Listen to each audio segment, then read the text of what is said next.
प्रिय मित्र, अॼु जे सची ॻाल्हि कार्यक्रम में पां पवित्र ग्रंथ बाइबल में जा सभा शिक्षक जे पुस्तक जे 3 अध्याय जी शुरूआत करींदासीं। मित्र, हिन अध्याय में अभ्यास करे से पां खे उहो ख़बर पवंदी कि हिकिड़ो महाज्ञानी राजा सोलोमन हाणे प्रारब्धवाद में अथवा नसीबवाद में मंद थियो आहे। પહેલાં પણ નેર્યો કે હું સુખ સંતોષ ને શાંતિ મેળવેલા ઘણે જાવા વધે ઘणे પ્રયત્ન કે ઘणे પ્રયોગ કે ને ઘणे મહોત્સવ કે પણ इनके हथ में कीअं न आयो ने हाणे राजा सोलोमन प्रारब्धवाद में अथवा नसीबवाद में मंदो थियो आहे। उन टाइम में घणे लोग नसीबवाद में मंद हुआ जेकी अॼु पण घणे अहिड़ो मञे था। मित्र, ईश्वर में विश्वास रखदल ने घणे अहिड़े मत में मंदल सत्य ईश्वर जे बदले नसीबवाद में मञे था। ईश्वर जे बदले ईश्वर जे स्थाने भई कोई पण वस्तु का व्यक्ति जो ने व्यक्ति में मंदल व्यक्ति अहिड़े वाद में तणाई वञे था। मित्र, माण्हू घणे आसानी से पंहिंजो ने पंहिंजे वीचारे जो ने मान्यता प्रमाणे हले था ने चवनि था का हू त नसीब जहिड़ो आहे ने नसीब जहिड़ो जेको थिए वारो आहे उहो ज थींदो। घणे माण्हू अहिड़ो पण चवनि था कि मुंहिंजे नसीब में जेकी लखल आहे उहो ज थींदो। मित्र, हीअ आहे नसीब में मंदल व्यक्ति। हिकीअ आउं बस में मुसाफ़िरी करी रहियो हो। असांजी बस सामेनू ट्रक अचींदी हुई ने उन सामे भटकाईंदे बची वई। बस जो ड्राइवर अहिड़ी ब्रेक मारे कि बस हुते ज ऊभी रही। आउं धिरजी वियो, लॻभॻि मिड़े ज रड़ी वधो ने धिरजी विया। पर मुंहिंजी बाजू में हिकिड़ा भाउ वेठा हुआ, हू त ॼाणे कीअं वञियो न आहे इन प्रमाणे वेठा हुआ, चंदा वग़ैरह कि कोई पण ॻाल्हि जी ख़बर न आहे तंहिं वारे जी।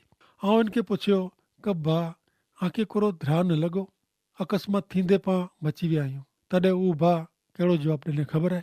नसीब में जेकी लिखियो हूंदो उहो ज थींदो, थिए वारो हूंदो उहो थींदो। बाक़ी आंजो मथे वञे जो टाइम अचींदो तॾहिं आंखे कोई रोकी सघंदो न। पंहिंजे नसीब में अञा जीवे जो आहे। मित्र, हीअ आहे प्रारब्धवाद अथवा नसीबवाद। सोलोमन इन जी ज़िंदगी जे पुठले ॾींहं में सचे ईश्वरનું छेटो थियो ने तंहिंला हू छेवटे नसीब में पण मंदो थियो। हू महाज्ञानी हो, तंहिंला इन जो तत्वज्ञान ने नसीबवाद विषय जी ॻाल्हि असरकारक लॻे थी, पण हू हक़ीक़तूं घणे छेटी आहे। मित्र, सत्य जिरे ईश्वर ते विश्वास रखंदल व्यक्ति नसीब में न पण मात्र ईश्वर में मञे थो। हू कोई अजाणी शक्ति में न पण ईश्वर नाजी व्यक्ति में मञे थो। हू जाणे थो इन जो जीवन ईश्वर जे बरू के हथ में आहे। अचो हाणे पाण मित्र नेरियूं सोलोमन जो तत्वज्ञान ने हिते सभा शिक्षक जे पुस्तक जे 3 अध्याय जी पाण शुरूआत कयूं। हिते 3 अध्याय जी पहली अटकलम पाण પહેલા સુણદાસી। हिते कोरो लिखियलु आहे, पाण सुणो।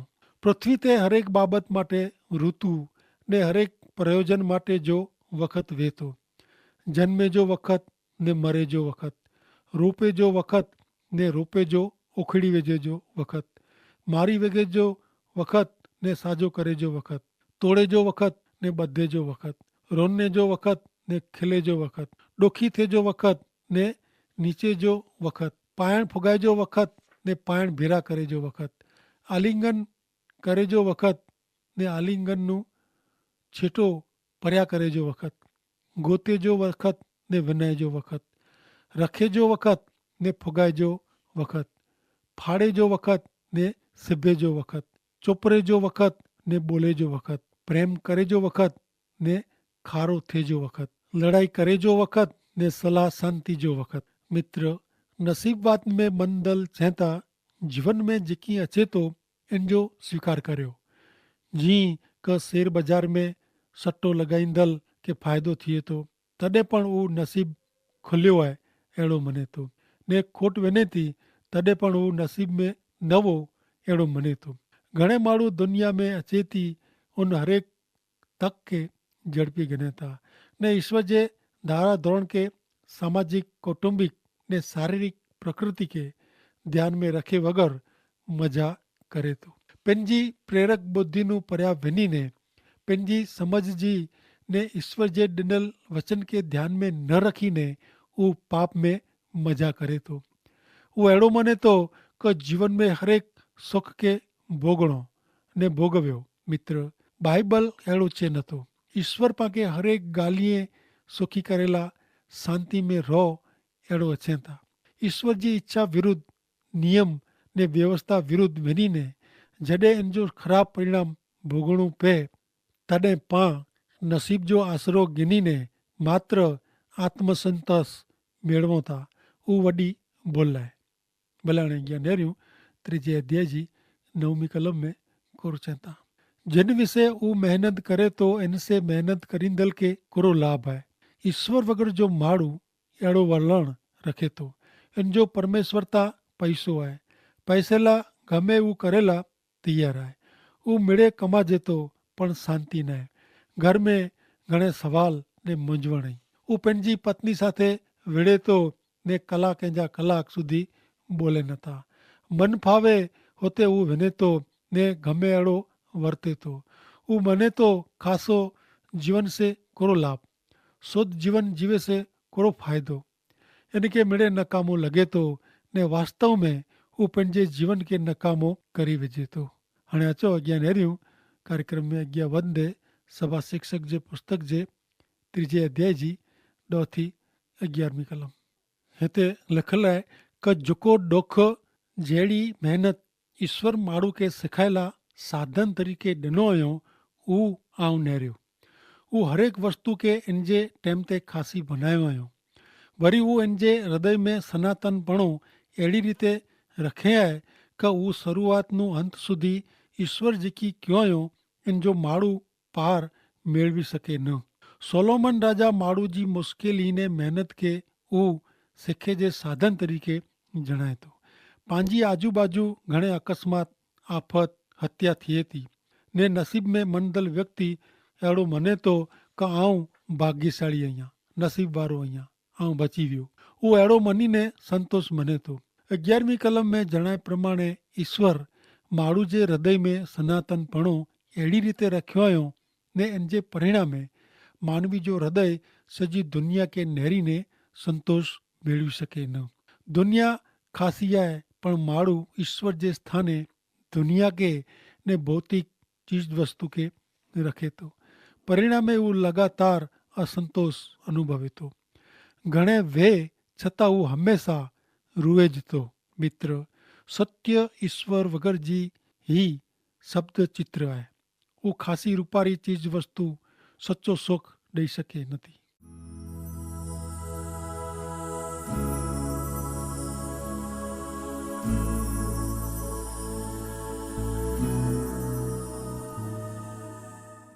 ત્રીજો અધ્યાય 12 થી 14 કલમ। આઉં જાણા તો કે पंहिंजी जिंदगी સુધી आनंद कहिड़ो ने भलाई कहिड़ी इन करता उन लाइ ॿियो कीअं ख़ासो आहे न। वरी हरेक माण्हू खाई पीए ने पंहिंजी हरेक महिनत जो सुख भोगवे हू ईश्वर जो वरदान आहे। ऐं ॼाणा थो कि ईश्वर जेकी कईं था हू मिड़े हमेशा रहंदो।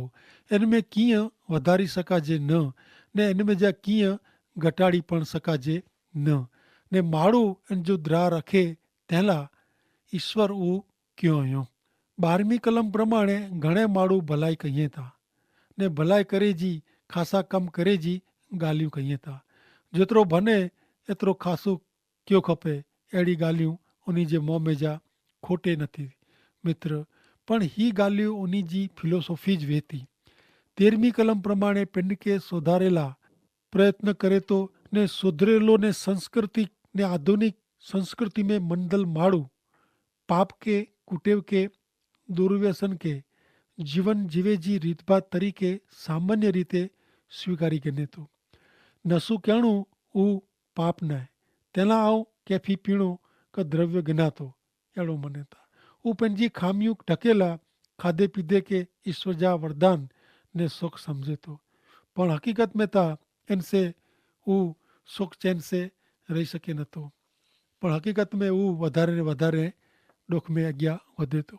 14वीं कलम अहिड़ी व्यक्ति विषय जणाए थी कि जेको आत्महत्या करे थी ने अहिड़ो चए थी कि मुझे जीवन में ईश्वर जी इच्छा आत्महत्या करी जी है। बे शब्द में हू जाणी करी खड्डे में पहतो अथवा पहती, पण पंहिंजी संभार वगर जी बेफिक्राई ईश्वर जे नामे ढकी देतो। हू ईश्वर जी दया प्रेम ने कृपा के भूली वञे थो। 16મી કલમનું 22મી કલમ સુધી મારું જે અભિમાન વિશે જણાવવામાં આવ્યો है। 16મી કલમ में चवनि था कि न्याय जे ठिकाणे दुष्टता, नेकी जे ठिकाणे बदी ॾेखारिजे थी। इन जो अहिड़ो अर्थ थियो कि मिड़े माण्हू अन्यायी आहीं, दुष्ट आहीं, ऐं किथे विश्वासी रखी सघो न, ऐं कंहिं ते पण विश्वास रखी सघो न, जेकी अॼु पण मूंखे हिमत नरेला मिले थो। पंहिंजी आजू बाजू चारे बाजू अहिड़ो जाए, कोई कंहिं ते विश्वास न रखे अहिड़ो बने थो।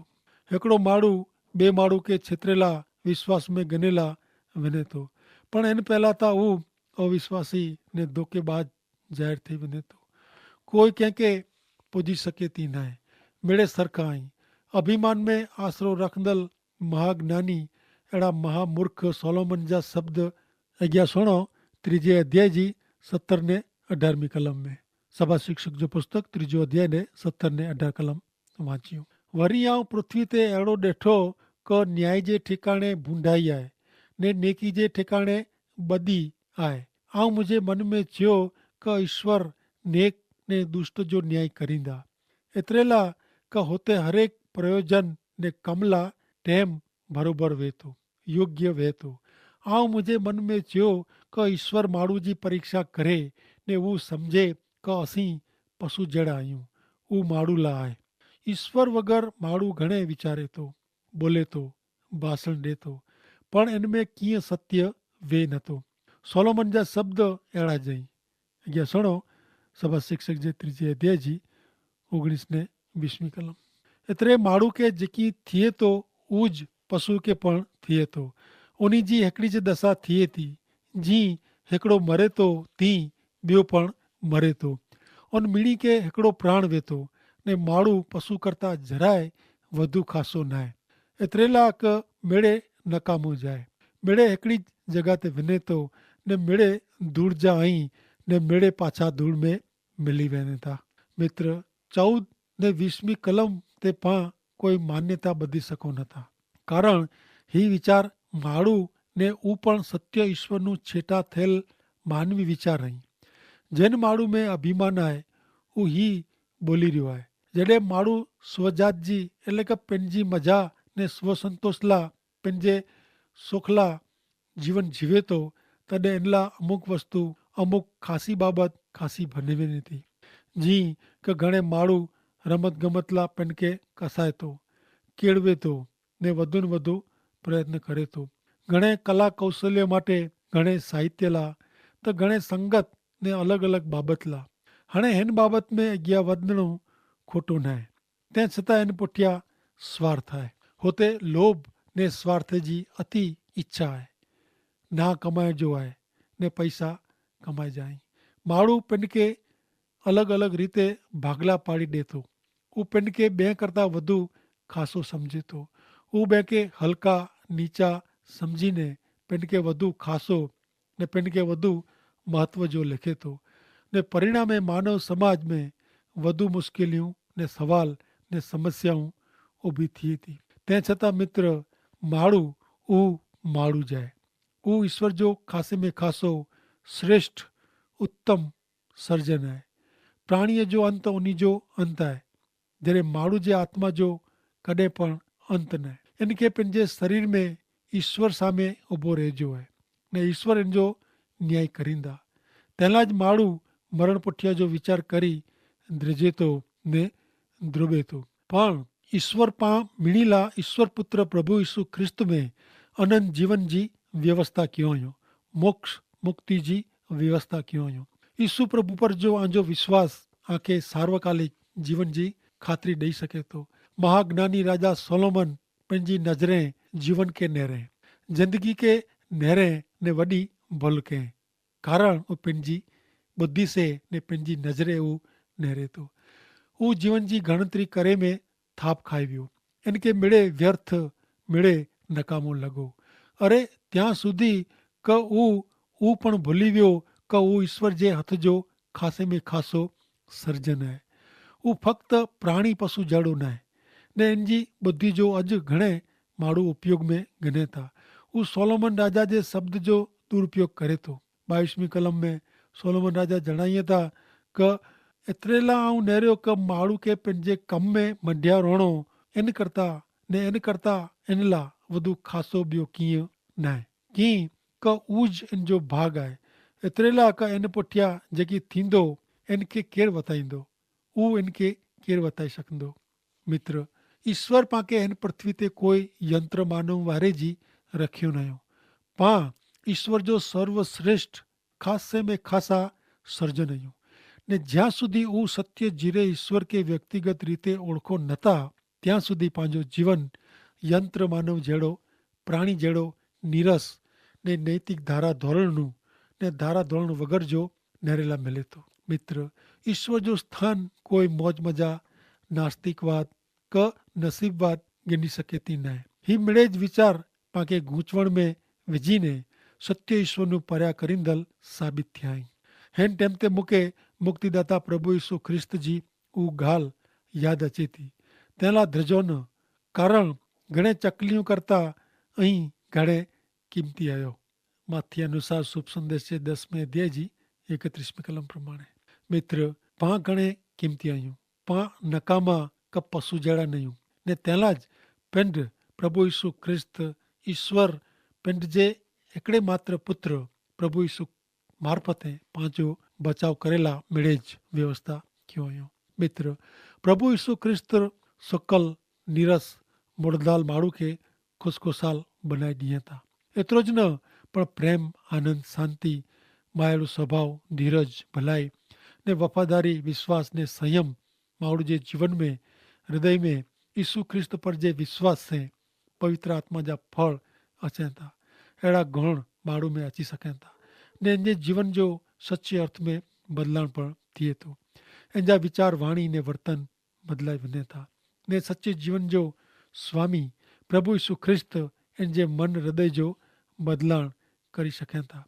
ईश्वर जा संतान जो हक़ ॾिए था। मित्र हेवर पां सभा शिक्षक जे पुस्तक जो अभ्यास कयूं था तॾहिं पण पाके जणाए में अचे थो का माण्हू वटे मिड़े ज वे पण जो सत्य जीरे ईश्वर जी ओळखाण न आहे विश्वास न आहे त मिड़े ज नकामो आहे। सत्य जीरा ईश्वर ज पंहिंजे हृदय जी ख़ाली जॻह पूरी सघनि था ने जॾहिं ईश्वर जी हाज़िरी से माण्हू जो मन हृदय भराजे थो तॾहिं सचे अर्थ में जीवे जी मज़ा अचे थी। नकामा मिड़े नकामो आहे व्यर्थ आहे खोटो आहे अहिड़ो ज लॻंदो। तंहिं लाइ मित्र ईश्वर पिता जेको दुनिया ते प्रेम कयो हुयो इन जो लाभ गिणणो माण्हू जे हथ में आहे।